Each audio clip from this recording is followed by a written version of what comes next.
these environments we find ourselves in here are exactly where money is made or lost. If you wait until extreme clarity comes to the market before you act, it would be like waiting to harvest season to plant your crops.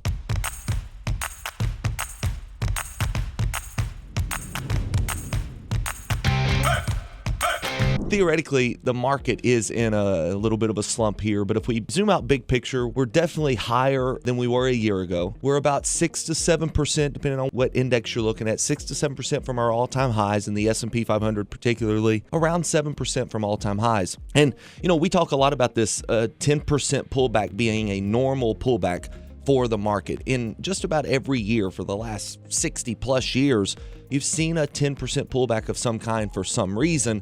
This particular reason clearly is due to the Iranian crisis and the whole Middle Eastern ordeal that's going on there. The Strait of Hormuz has price of barrel of oil. That's the problem. Over $80 a barrel is not good for America. At $100 a barrel, it's really bad. If it stays there for a long time, inflation could creep higher. And this is where the Fed really is perplexed as to whether or not the inflation is going to be a long-term lasting impact on American economy. Now, we've got a new Fed chair coming in, Kevin Warsh.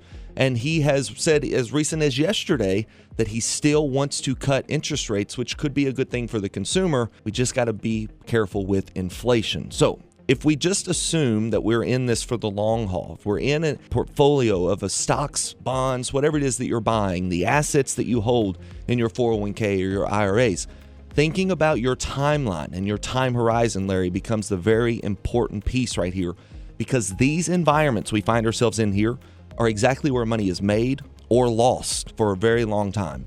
You could have made bad decisions back in 2008 thinking, I'm going to get in when it gets good. And by 2009, it got good again. 2010, you thought another crash was coming, and you could still be sitting on the sidelines all the way from 2008. Imagine that. There are investors who are out there that just got so afraid in 08 that they got completely out and have never gotten back in.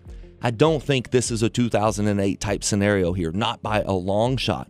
But I do know that if you sell at lows, if you've already got money in the market right now and you're going out there and just selling due to fear, it's a bad idea.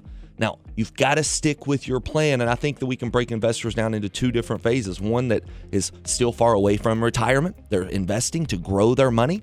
These are opportunities right now in a lot of good names. You've got tech names, Microsoft, Google, Apple, Amazon. They're on sale right now. For long-term purchasers, I think that might make a lot of good sense depending on how your plan is laid out. Another investor might be that one that's really close to retirement. They're panicking right now. They're concerned with market pullbacks and how long does this last. Stick with the plan. We talk a lot on the show about risk on and risk off assets.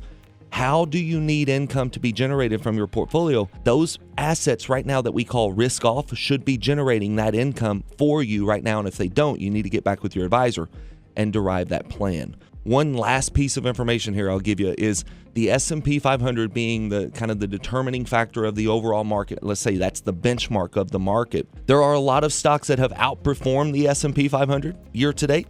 There are a lot of stocks that have underperformed the S&P 500 year to date. So looking at your individual stocks that you own in your IRAs, or maybe the individual mutual funds that you hold in your 401k becomes very important here, and then doing something called a Roth conversion if it makes sense. Because if you have stocks or mutual funds that have been cut substantially, doing a Roth conversion on them now can substantially lower your tax bill over your lifetime.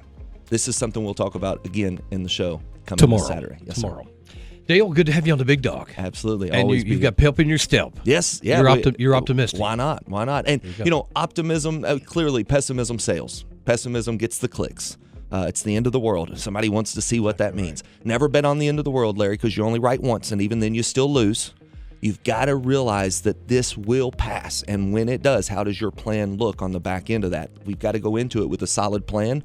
Stick to the plan, weather the storm. I like to use this analogy. If you wait until extreme clarity comes to the market before you act, it would be like waiting to harvest season to plant your crops. Plant the crops now, weather the storm, sunshine comes, the harvest is to follow.